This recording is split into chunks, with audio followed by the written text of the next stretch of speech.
Allez, on y va. Hello à tous. Imaginez quelqu'un qui vous dit, tout à fait serein, « Intention égale guérison ». Vous sentez tout de suite le poids de la phrase. Elle rassure, elle promet, elle peut aussi confondre.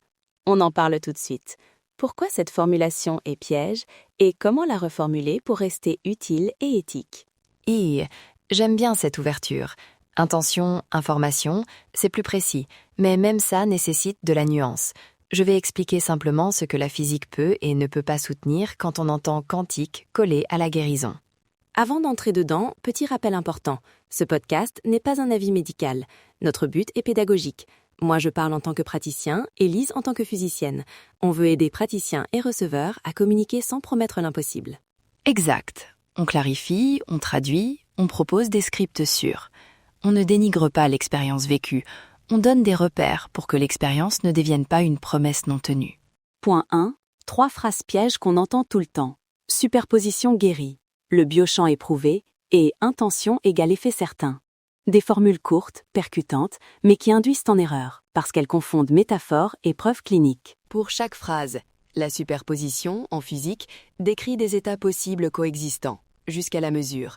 Ce n'est pas une force qui guérit. Dire que le biochamp éprouvé confond études préliminaires, mesures instrumentales encore discutées et consensus clinique.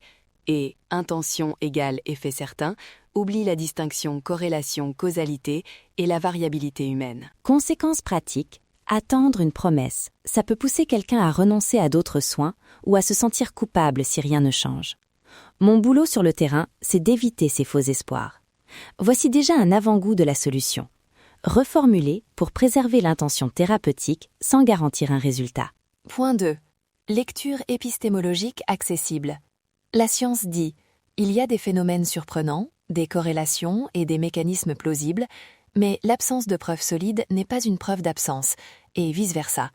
Important, corrélation ne vaut pas causalité. On peut donc parler d'hypothèses et d'effets observés, pas de certitudes universelles. » Point 3. Traduction pratique et script sûr. Voici des phrases à utiliser. Au lieu de « ça va guérir », dites « nous allons soutenir votre système avec ces pratiques. Observons ensemble les changements. » Au lieu de « biochamp prouvé », dites « des recherches montrent des variations mesurables. Nous restons prudents et transparents. » Et pour le consentement verbal, je vous propose un travail basé sur l'intention et des techniques traditionnelles. Voulez-vous essayer, en sachant que je ne promets pas de résultats ? Et une reformulation qui croise science et tradition sans perdre la beauté de l'expérience. Nous mobilisons intention, mouvement et pratique respiratoire. Des approches qui, observées chez certains, s'associent à une amélioration du bien-être. Ce n'est pas une garantie, c'est une proposition de soins. Simple, honnête, efficace. Bonjour, je propose une séance qui combine Qigong, respiration et intention dirigée. Certaines personnes ressentent moins de douleur ou un apaisement. Je ne promets rien, mais je propose d'observer ensemble pendant 3 séances. Est-ce que vous souhaitez essayer ? Je réplique en voix de receveuse curieuse. Merci. Pouvez-vous me dire quelles sensations je pourrais surveiller et si je dois continuer mes autres traitements ? La réponse saine. Surveillez le sommeil, la douleur, l'énergie. Gardons vos autres traitements en place et nous évaluons ensemble. Si un symptôme change, on ajuste. Voilà, transparence et collaboration. Takeaways rapides. 3 règles d'or. 1. Ne pas promettre la guérison. 2. Préciser les limites et le niveau d'incertitude. 3.